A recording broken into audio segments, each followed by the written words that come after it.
New Year's Eve, we all know, is a wonderful time where we all celebrate the past year, we look forward to and plan the next year, and everyone deserves to do that, to celebrate the new year without being concerned about their personal safety. And thanks to the law enforcement that stands with me today and others, we are fortunate that people can do that. The FBI, the Mint Hill Police Department, the New York Police Department worked around the clock on this matter, not just building a case for us, but surveilling the subject and making sure the public was safe at every moment, including Christmas Day. They worked around the clock on this, and I very much appreciate it.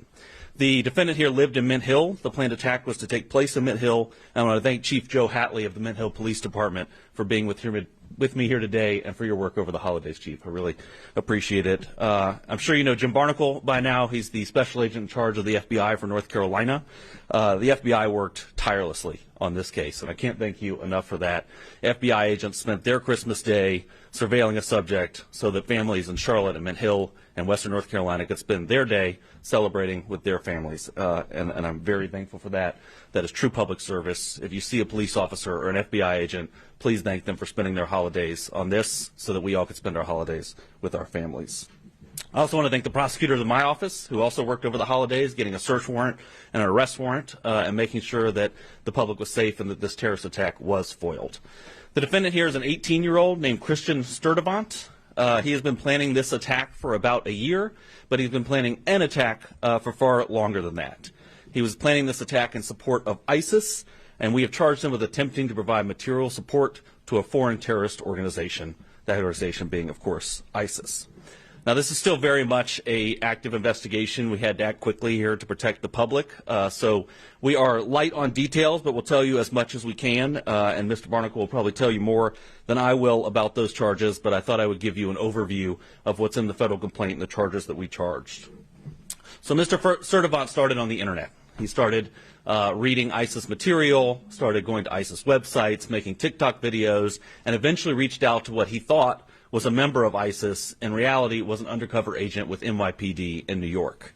He pledged his allegiance to ISIS with that undercover agent, and he disclosed his plans to, quote, do jihad soon.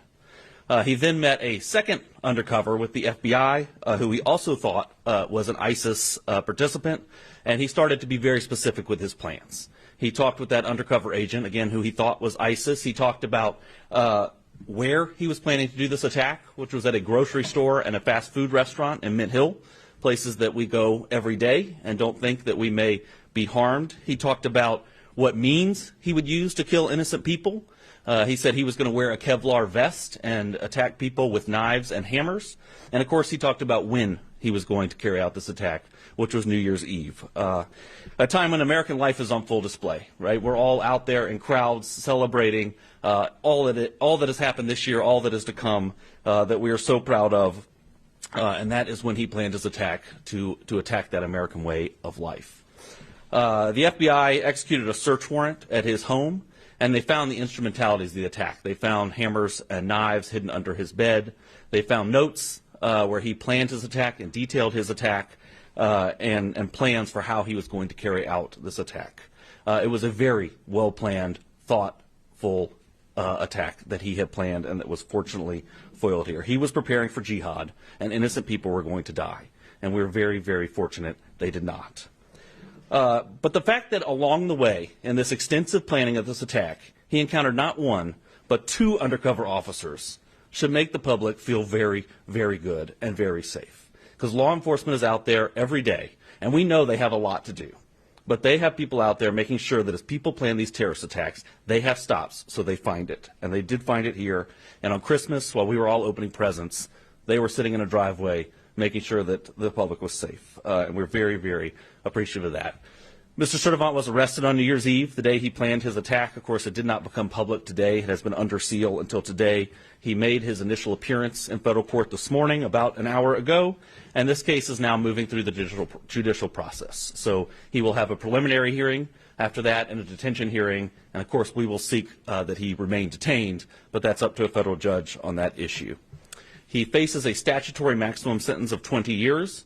But as I always tell you, every individual defendant gets a sentencing hearing where a judge takes into account a host of factors under the United States sentencing guidelines. They look at that individual defendant.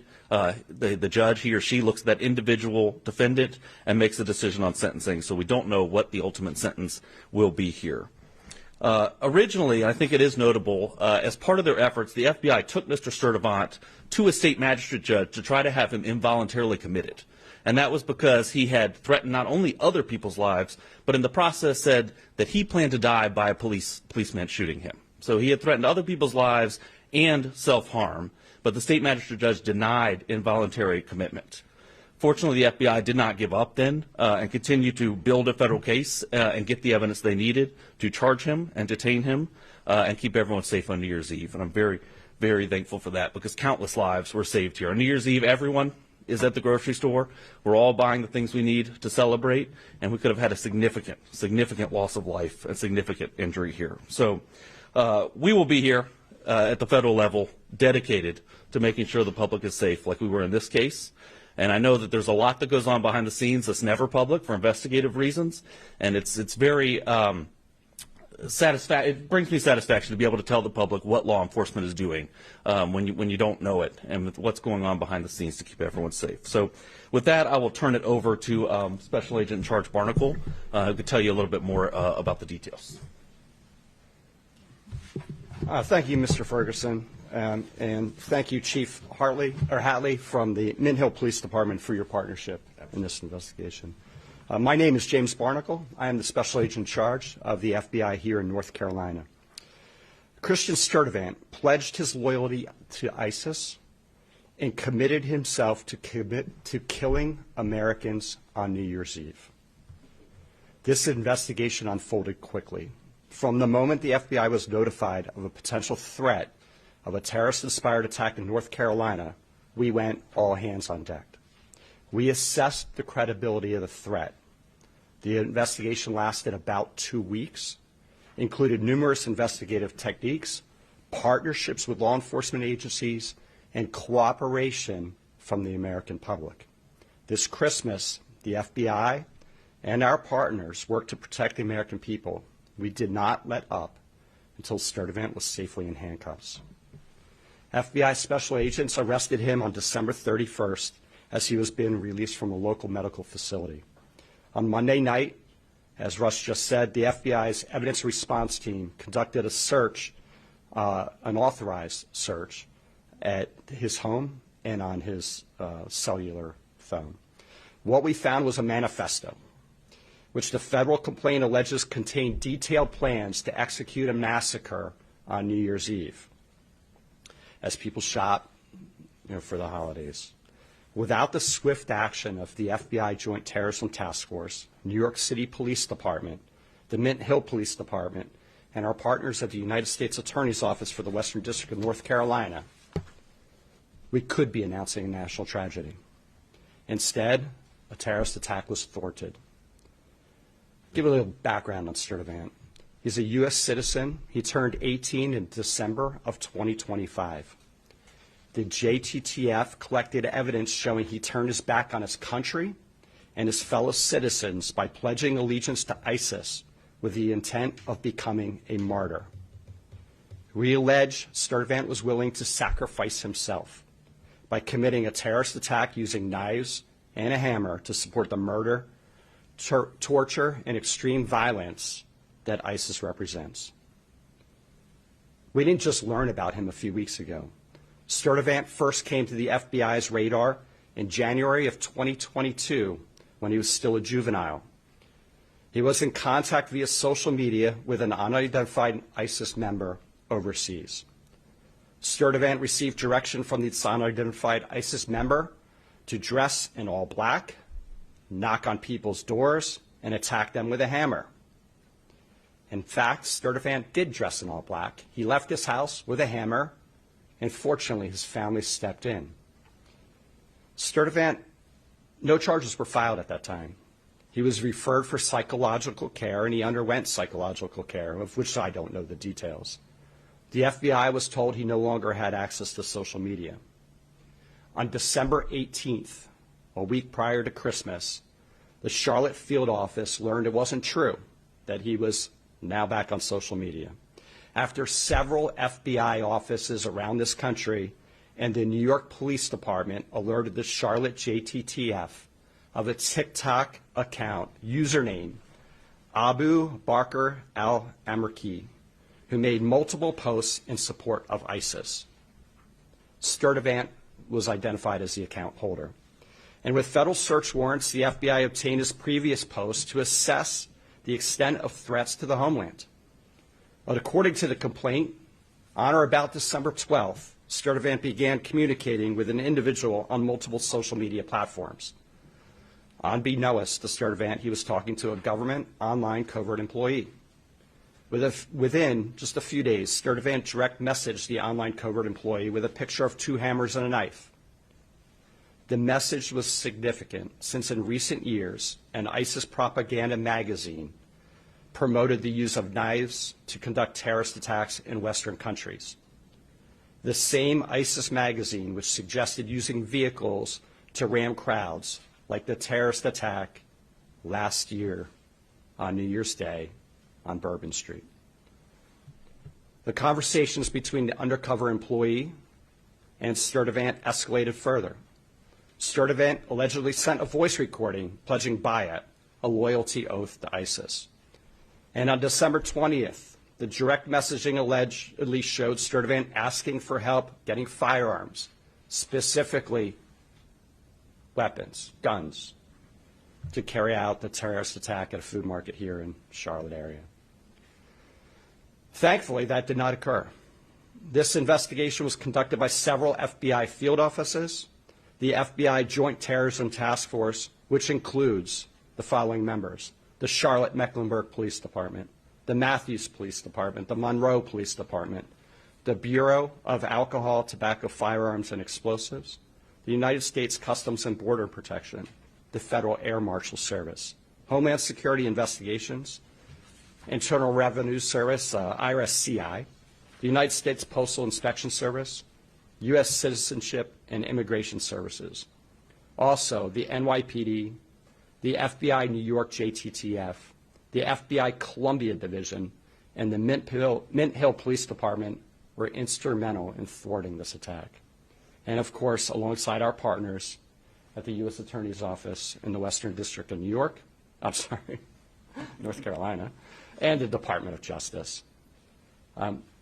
This investigation highlights the very real threat posed by people who self-radicalize online and are inspired by jihadist ideologies espoused by foreign terrorist organizations.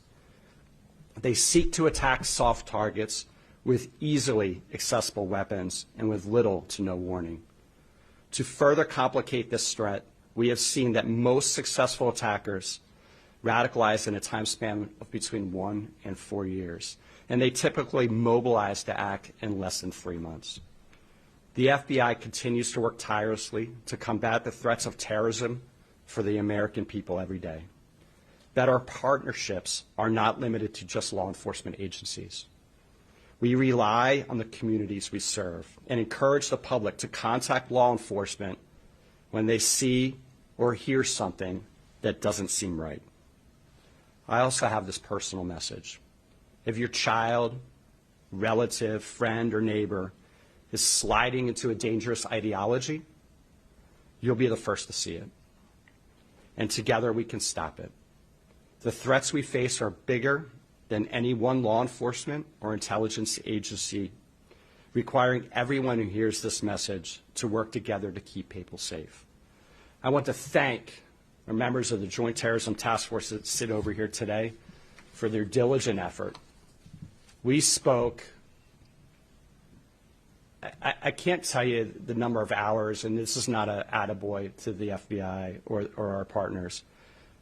They worked nonstop for about 14 days, 24/7, digging through everything we had and keeping surveillance on this subject so we could intervene if he were to potentially attack.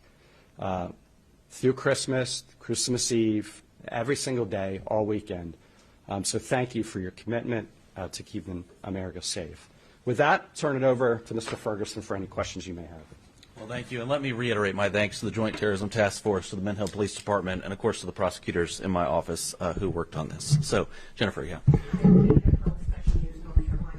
you clarify where the planned attacks are maybe, or like which grocery store and which restaurant this was expected to take place at? I don't believe it's public yet which grocery store and which fast food restaurant. I can tell you they were in Mint Hill, and as the investigation moves forward, I'm sure that will become public, but it's not at this point. It's on still under investigation. One more follow-up Sure, of question. course. Make sure I understood that correctly. Did you say that the arrest took place after he received medical attention?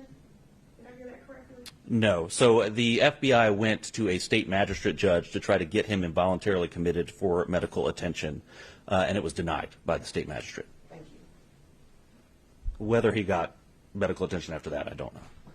Yes. Hi, Gilbert Jim. from Charlotte Observer. I was wondering, why did the judge, magistrate, deny?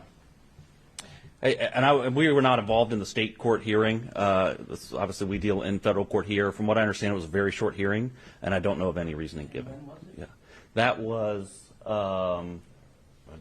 Monday night. Late Monday night. In Mint Hill or Mecklenburg County? In- Charlotte, or? Mecklenburg County. Correct. Thank you. Hunter. Yeah. Hunter with Channel 9. Following up on that, Burger King is listed in the actual document with a grocery store nearby. The only grocery store nearby is Harris Teeter. Is that confirming it? So the subject worked at Burger King. There, I believe, are a number of grocery stores within the vicinity, and we're not quite there on the exact plan of his attack, but you're on the right path. Okay, and was this a lone wolf attack, or was there any connection to any other plots that have been foiled across the country here recently? Yeah, that's a great question. And this subject was working alone, we believe, at this stage in the investigation. But what's interesting about that is he didn't think he was working alone. He had contacted two different members that he thought were ISIS and working with him, obtaining firearms for him. They happened to be undercover agents, so he was working alone, but it wasn't his intention to work alone. So, yeah, Katie. Russ Katie with WBTV. You mentioned the grandfather had tried to prevent an attack before. Were they aware of his recent posts on social media? Did they know anything about his recent planned attacks at all from the investigation? I don't have any indication the grandparents were aware of the social media posts. What we do know is that the grandfather secured the knives in the home, secured the hammers, tried to make sure that Mr. Sturdivant did not have them, and yet when we executed the search warrant, they were found under his bed. So, thank you. Jen. Jen Correa from City News. Just wondering if the grandparents are going to be facing anything, or if they're cooperating with you on this. Obviously, they knew something was up, but did they do enough to be okay? That's a great question. The grandparents have been interviewed, and our investigation's ongoing, and we'll see where it goes. But right now, and especially in the very urgent part of this, we've been focused on Mr. Sturdivant. Hunter, yeah. In here, before that 2022, where he went out to try to stab neighbors and his grandfather stopped him, it said that before that he had pledged allegiance to ISIS. Is there any reason why he wasn't charged? I know he was psychologically examined, but why did he face any charges? Yeah, it's a great question. That was, and I'll let you weigh in on this too. I'll note that he was a juvenile at that time. He was 14, and I do think we're very fortunate he was 18 now, because it makes it a whole lot easier to bring charges. I think you had something to add. No, I think that covers it. Okay. Thank you. Yeah, Diane. Sorry, just following up on that too. Was that something known at the time in 2022 that he was trying to stab or kill a neighbor, or was that determined at a later investigation? No. The FBI opened an investigation into Mr. Sturdivant in January of 2022. And we conducted a logical investigation. The case agents actually are sitting here today. And these same case agents picked up the investigation a couple weeks ago. Are you all considering any other charges as well? We're always considering additional charges. And so in this case in particular, because this is a very early and an ongoing investigation, we are certainly investigating and looking at other charges, whether that's a firearm charge or some other charge.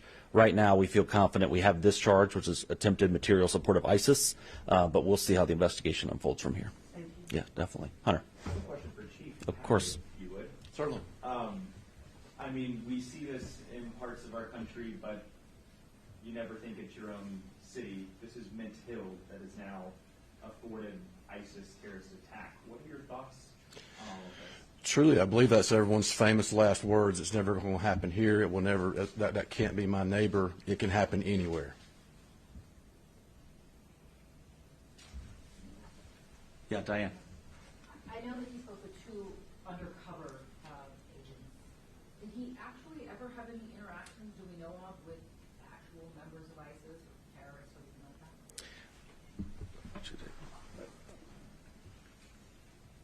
He was a prolific poster in social media, and he also went into various social media chat rooms and engaged with other people. We are leaving no stone unturned here. Our investigation is not over at all. We are looking to find out if there are any associates, if there are any friends, if there are any people he were working with, whether it's domestically here in the United States or overseas. We have ruled out additional threats from him in the United States. We are communicating with domestic and international partners for potential other avenues of investigation. Rusky, Okay. and we just saw that thwarted attack in Seattle as well. Should we be concerned about this becoming a persistent problem in the Western District of North Carolina? I sure hope not. I mean, I think that we should feel comfort that the FBI was there and that this defendant not only encountered one undercover agent, but encountered two, one with NYPD and one with the FBI, which I think shows you what's going on behind the scenes to protect the public. Of course, everyone should be vigilant. We all know the adage, if you see something, say something, which seems kind of ridiculous at this point, but it remains true. It's little things that sometimes bring these things to the attention of law enforcement, so I hope people will do that. And like Mr. Barnacle said, in situations like this, it's really family. It's family, and monitoring, especially your children's online presence, where this defendant was on TikTok in chat rooms communicating with people. So remain vigilant, but I think go to sleep feeling safe at night because law enforcement is there doing their job. And just one more follow-up question. Historically, we have seen this targeting New Year's Eve events like we saw on Bourbon Street. We just finished the Truist Field celebrations. Do we know why he was targeting the grocery store chain at all, or is that not public yet? We don't know why. I can tell you from my view, New Year's Eve is where the American way of life is on full display. We're celebrating how wonderful it is to be here and all that this country has given us. And I think for a terrorist, that is a ripe opportunity to attack that way of life. Yeah, we do have some intelligence that he was looking at a grocery store because there would be a lot of people there. He knew there would be a lot of people there grocery shopping, which is why we said that in our remarks. He was looking for a high-profile place. There's a couple grocery stores in Mint Hill. He wasn't set on just one. He was looking at multiple, whichever one had the most people in it. Yeah. Hey, Anna. So you mentioned that he was arrested on New Year's Eve, correct? Correct. What was the, setup for, the attack was planning to happen on New Year's Eve when he was arrested, then what was the setup there to prevent that? So we had multiple plans in place to make sure he was not a free man on New Year's Eve and could not cause public harm. And so that included the seeking an involuntary hold for mental health purposes, which was denied. Ultimately, the arrest was made on New Year's Eve to make sure that he was safely behind bars on New Year's Eve. We did that by getting a criminal complaint from a magistrate judge late in the evening, a federal magistrate judge, and that's why it set up this process where that was under seal until today. He had his initial appearance. He will still get a preliminary hearing where he could put on evidence to say there was probable cause or not to detain him, and a detention hearing where a judge will decide if he should be detained pre-trial. So did you believe that the attack was hours or days away? Was there any anticipation there? So we were concerned the attack could happen at any time, and I can tell you the FBI had 24/7 surveillance on this subject, all hours of night, Christmas Day, Christmas Eve, time away from their families to make sure that the public was safe, and they were authorized to make an arrest if they needed to. If he were, if he were to leave the house with guns or knives or hammers, they were going to make a probable cause arrest. So at no point was the public in harm's way here. Yeah, Jim. It was just the grandfather he stayed with at the residence? No, there were other family members at the residence as well. There was a grandmother and I think some siblings and some other family there. I also note that it says his grandfather is a Christian minister in Charlotte. Is there any reason to believe that his family members were also in danger or anything like that, targeted or threatened any of them? I could tell you from his notes he was targeting Jews, Christians, and LGBTQ individuals, and so you can infer from that his family was in harm's way. I think that's a safe assumption, but it is an assumption. So, yeah, Hunter. you have been investigating, your office has been investigating him since 2022, but with this recent incident here, or thwarted attack, was it that undercover NYPD officer that really blew all of this up for this latest case and put him back on y'all's radar? Yeah, so let me clarify. When we opened the case in January 2022, we conducted a logical investigation. Once he was seeking mental health services and he was no longer on social media, we closed our investigation. So he was off of our radar. In December, we had contact from FBI field offices, two different offices, well, three FBI field offices, as well as the NYPD undercover. Kind of simultaneous. I'm not sure which came in first, but certainly the NYPD undercover had the most information, the most facts. I think one of our FBI offices came in first. We got that information. We started working it. We opened an investigation.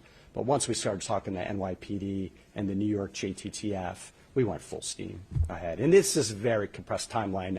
I want to say the FBI Washington field office reached out to us at night, and then the following morning we had that call with NYPD. Can you just speak to what you can, how difficult this is to pull this off and thwart an attack like this? Well, the FBI deals with threats every single day. Here in North Carolina, we get hundreds of viable or credible threats to life. And so our agents are really good at mitigating those threats, figuring out if they're credible and if the subject is capable of carrying out that threat. And so we go out and we do an investigation, a logical investigation. We often work with local police departments, and we go out and interview the person that posted different things. This one was different because this one was not only credible, but investigation revealed that the subject was capable of executing this attack. He was training. He was doing push-ups, calisthenics, fitness.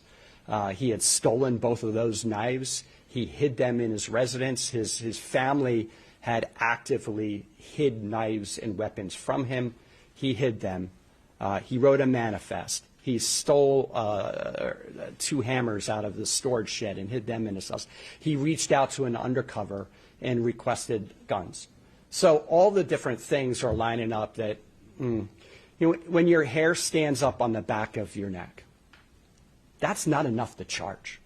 We still got to conduct an investigation. We still have to work with the U.S. attorney and prosecutors, and we still have to have a federal judge agree that there's probable cause to charge.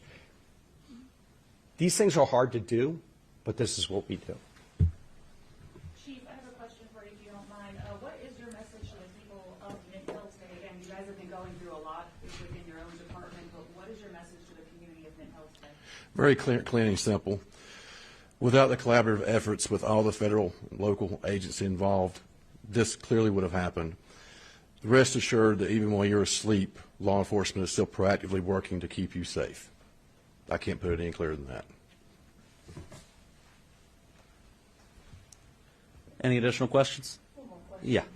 So he was currently working at the Burger King? Yes. From your knowledge, had you heard any type of concerns from employees or anyone in that area where he worked? Were there any type of red flags there as well? I don't. Not to my knowledge, no.